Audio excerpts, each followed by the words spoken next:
혹시 이런 적 있습니까? 토요일 오후 오랜만에 친구들을 만나기로 했습니다. 약속을 잡을 때만 해도 오늘은 좀 기분 전환이 될 것 같다 이렇게 생각했습니다. 막상 만나서 밥을 먹고 커피를 마시고 이런저런 이야기를 나눴습니다. 웃기도 했고 재밌는 순간도 있었습니다. 그런데 집에 돌아와 현관문을 닫는 순간 갑자기 확 밀려오는 공허함. 분명히 사람들과 함께 있었는데 정작 혼자 남았을 때는 이상하게 더 외롭습니다.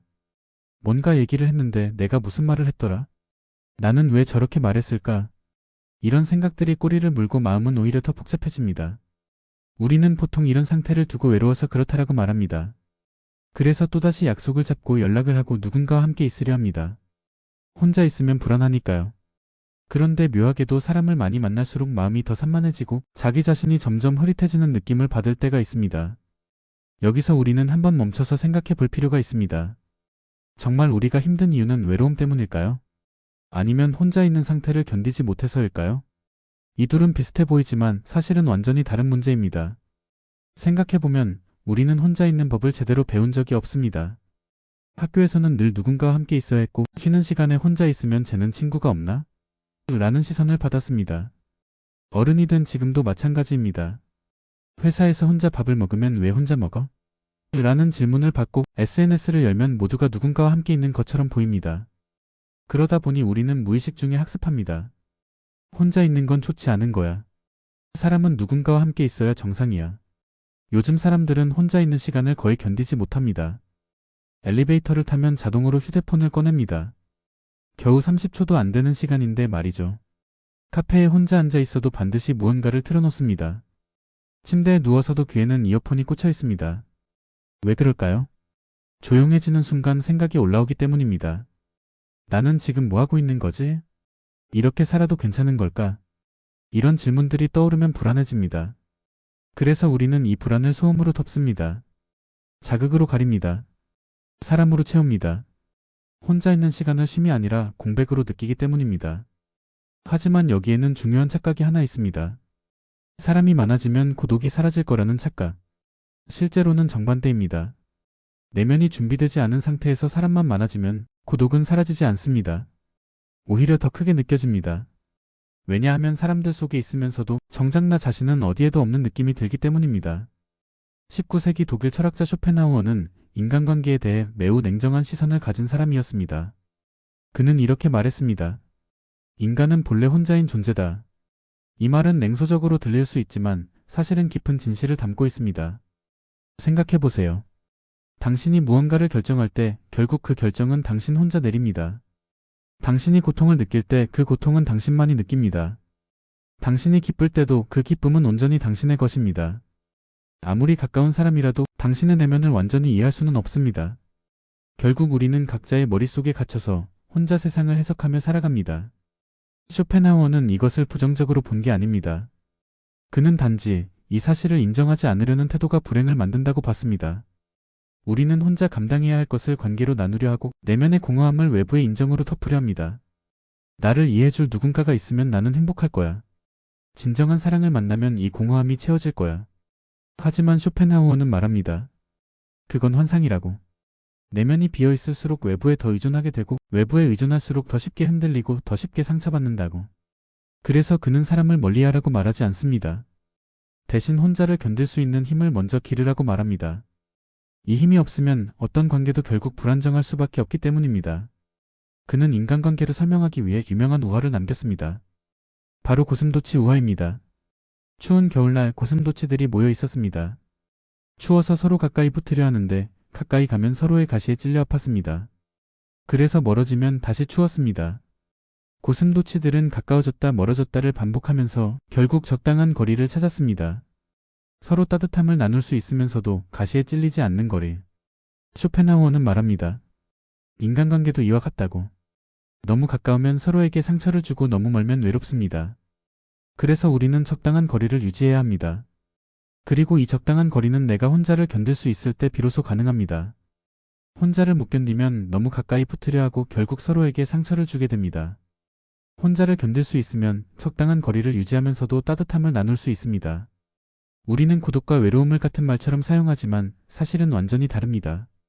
외로움은 혼자 있을 때 느끼는 결핍의 감정입니다. 누군가가 옆에 있었으면 좋겠다. 나를 이해해줄 사람이 있었으면 좋겠다. 외로움은 무언가가 부족하다는 느낌입니다. 그래서 사람으로 채우려고 합니다. 고독은 혼자 있어도 자기 자신과 함께 있을 수 있는 상태입니다. 고독 속에서는 누군가가 필요하지 않습니다. 자기 자신만으로도 충분합니다. 고독은 공백이 아니라 충만입니다. 외로움은 사람으로 채워야 하지만 고독은 사람 없이도 유지됩니다. 쇼펜하우어가 말한 고독은 고립이나 단절이 아닙니다. 자기 자신을 견딜 수 있는 능력입니다. 이 능력이 생기면 사람은 관계에서 덜 매달리고 덜 기대하고 덜 상처받습니다. 그리고 역설적이게도 관계가 더 건강해집니다. 왜 어떤 사람의 말 한마디에 우리는 그렇게 오래 흔들릴까요? 예를 들어봅시다. 당신이 친구에게 고민을 털어놓았는데 친구가 대충 들은 것 같은 반응을 보였습니다. 아, 그래? 힘들겠다. 그래도 괜찮아질 거야. 이 한마디에 당신은 상처받습니다. 역시 내 말을 제대로 들어주는 사람은 없어. 나는 그렇게 중요한 사람이 아닌가 봐. 그리고 며칠 동안 그 말이 머릿속을 맴돕니다. 왜 이런 일이 생길까요? 쇼펜하우어식으로 보면 이건 상대의 문제가 아닙니다. 내가 아직 혼자를 충분히 견디지 못하고 있기 때문일 수 있습니다. 혼자를 견디지 못하면 관계에 과도한 의미를 부여하게 됩니다. 작은 친절에 크게 기대하고 작은 무시에 크게 상처받습니다. 상대방의 반응 하나하나가 나의 가치를 증명하는 것처럼 느껴집니다. 저 사람이 나한테 잘해주면 나는 괜찮은 사람이고 잘해주지 않으면 나는 별로인 사람이다. 이런 식으로 생각하게 됩니다. 그러다 보니 관계가 무거워집니다. 상대방의 말 한마디 한마디를 자꾸 해석하게 됩니다. 저 말은 무슨 의미지? 왜 답장이 늦지? 나한테 관심이 없는 건가? 이렇게 되면 관계는 더 이상 편안한 게 아니라 긴장의 연속이 됩니다. 반대로 혼자를 어느 정도 견딜 수 있는 사람은 관계에서 자기 중심을 잃지 않습니다. 상대방이 잘해줘도 고맙네라고 생각하고 잘해주지 않아도 저 사람도 바쁘겠지라고 생각합니다. 상대의 반응이 나의 가치를 결정하지 않는다는 걸 알기 때문입니다. 그래서 관계가 훨씬 단순해지고 가벼워집니다. 물론 이것이 관계에서의 상처가 모두 내 탓이라는 말은 아닙니다. 분명히 관계에는 상대방의 문제도 있고 구조적인 문제도 있습니다. 하지만 적어도 내가 혼자를 견딜 수 있게 되면 불필요한 상처는 줄어듭니다. 그리고 진짜 문제와 내 불안에서 비롯된 문제를 구분할 수 있게 됩니다. 그렇다면 구체적으로 어떻게 해야 할까요? 쇼펜하우어는 거창한 수행을 요구하지 않습니다. 그는 단지 혼자 있는 시간을 조금씩 늘려보라고 말합니다. 첫째, 아무 자극 없이 자기 생각을 견뎌보는 것입니다. 예를 들어 카페에 혼자 앉아 있을 때 휴대폰을 꺼내지 않고 그냥 앉아 있어 봅니다. 처음에는 불편합니다. 뭔가 해야 할 것 같고 시간이 안 가는 것 같습니다. 하지만 그 불편함을 조금만 견뎌보세요. 그러면 신기하게도 생각이 정리되기 시작합니다. 아, 나는 지금 이런 생각을 하고 있었구나. 내가 불안했던 건 이것 때문이었구나. 이렇게 자기 내면을 들여다볼 수 있는 시간이 생깁니다. 둘째, 혼자 하는 활동을 만드는 것입니다. 혼자 산책을 하거나, 혼자 영화를 보거나, 혼자 책을 읽는 시간을 의도적으로 만들어 보세요. 처음에는 어색할 수 있습니다. 이거 혼자 해도 되나? 좀 외로운 사람처럼 보이는 거 아닌가? 이런 생각이 들 수 있습니다. 하지만 실제로 해보면 생각보다 괜찮습니다. 오히려 누군가 눈치를 보지 않아도 되니까 더 자유롭고 더 편안합니다. 셋째, 관계에서 기대치를 낮추는 연습입니다. 이건 냉소적으로 들릴 수 있지만 사실은 관계를 더 건강하게 만드는 방법입니다. 이 사람이 나를 완전히 이해해줄 거야. 이 사람과 함께 있으면 외롭지 않을 거야. 이런 기대를 내려놓는 겁니다. 대신 이 사람과 함께 있는 시간이 즐겁네. 이 사람의 이야기를 듣는 게 재밌네. 이 정도로만 생각하는 겁니다. 그러면 상대방도 편해지고 나도 편해집니다. 넷째, 거절을 연습하는 것입니다. 정말 하기 싫은 약속이 있다면 이번에는 거절해보세요. 미안한데 이번엔 좀 어려울 것 같아. 이 한마디가 처음에는 어렵지만 한번 해보면 다음부터는 훨씬 쉬워집니다. 거절했다고 관계가 끊어지지 않습니다.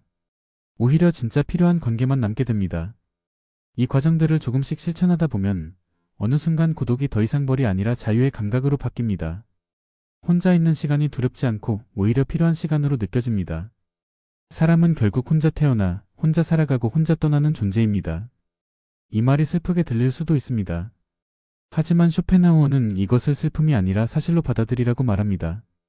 이 사실을 부정할수록 우리는 관계에 매달리고 관계에서 상처받고 관계 때문에 불행해집니다. 하지만 이 사실을 받아들이는 순간 역설적이게도 우리는 오히려 사람을 덜 두려워하게 됩니다. 왜냐하면 더 이상 사람에게 과도한 기대를 하지 않기 때문입니다. 그렇게 되면 관계는 의무가 아니라 선택이 됩니다. 필요해서 만나는 게 아니라 진심으로 만나고 싶어서 만나게 됩니다. 그리고 그런 관계는 훨씬 가볍고 훨씬 진실합니다. 쇼펜하우어의 메시지는 사람을 멀리하라는 게 아닙니다. 혼자를 견딜 수 있어야 함께 있을 때도 진짜로 함께 있을 수 있다는 겁니다. 혼자를 견디지 못하면 함께 있어도 사실은 혼자입니다. 끊임없이 상대방의 반응을 살피고 끊임없이 불안해하고 끊임없이 확인하려 들기 때문입니다. 하지만 혼자를 견딜 수 있으면 함께 있을 때 온전히 그 순간에 집중할 수 있습니다. 상대방의 이야기를 진짜로 들을 수 있고 상대방의 존재를 진짜로 느낄 수 있습니다. 오늘 이 순간 당신에게 질문을 던집니다. 나는 지금 혼자 있는 시간을 얼마나 견딜 수 있을까? 하루? 반나절? 아니면 고작 몇 시간? 만약 혼자 있는 시간이 불편하다면 그건 나쁜 게 아닙니다. 단지 아직 연습이 덜 된 것뿐입니다. 마치 운동을 안 하던 사람이 처음 운동하면 힘든 것처럼 혼자 있는 연습도 처음에는 힘듭니다. 하지만 조금씩 시간을 늘려가다 보면 어느 순간 혼자 있는 시간이 두렵지 않게 됩니다. 오히려 필요한 시간으로 느껴집니다. 그때 당신의 관계는 조용히 달라지기 시작합니다. 더 이상 사람 때문에 지치지 않게 되고, 더 이상 사람 때문에 불안하지 않게 되고, 더 이상 사람에게 과도하게 기대하지 않게 됩니다. 대신 진짜 소중한 사람들과는 더 깊은 관계를 맺을 수 있게 됩니다. 왜냐하면 당신이 더 이상 관계에 의존하지 않고 관계를 선택하기 때문입니다. 마음의 거울은 답을 주지 않습니다. 거울은 그저 당신이 서 있는 자리를 조용히 비울 뿐입니다. 거울 앞에 섰을 때 당신이 보는 건 완벽한 사람이 아닐 겁니다. 불안하고 약하고 외로운 사람일 수도 있습니다. 하지만 그게 바로 진짜 당신입니다. 그 모습을 인정하고 받아들일 때 비로소 당신은 자유로워집니다. 더 이상 누군가가 되려고 애쓰지 않아도 되고 더 이상 누군가에게 인정받으려고 애쓰지 않아도 됩니다. 그냥 있는 그대로의 당신으로 살아갈 수 있습니다. 혼자에 대해 외롭지 않고 함께 있되 의존하지 않는 그런 삶. 그게 바로 쇼펜하우어가 말하는 성숙한 삶입니다. 오늘부터 조금씩 시작해보세요. 하루 10분 혼자 있는 시간을 만들고 그 시간을 견뎌보세요. 처음에는 불편하겠지만 그 불편함을 통과하면 당신은 조금씩 달라질 겁니다. 관계도 행복도 삶의 방식도 조용히 달라지기 시작할 겁니다. 마지막으로 쇼펜하우어의 말을 빌려 오늘의 이야기를 마무리합니다. 혼자 있을 수 있는 사람만이 진정으로 함께 있을 수 있다. 당신이 혼자 있는 시간이 두렵지 않은 순간이 올 때 당신의 모든 관계는 더 가볍고 더 자유롭고 더 진실해질 것입니다. 그 순간이 올 때까지 조금씩 천천히 혼자 있는 법을 배워가시길 바랍니다. 오늘도 마음의 거울 앞에 서서 조용히 당신 자신을 바라보세요. 그 용기가 당신을 변화시킬 것입니다. 감사합니다.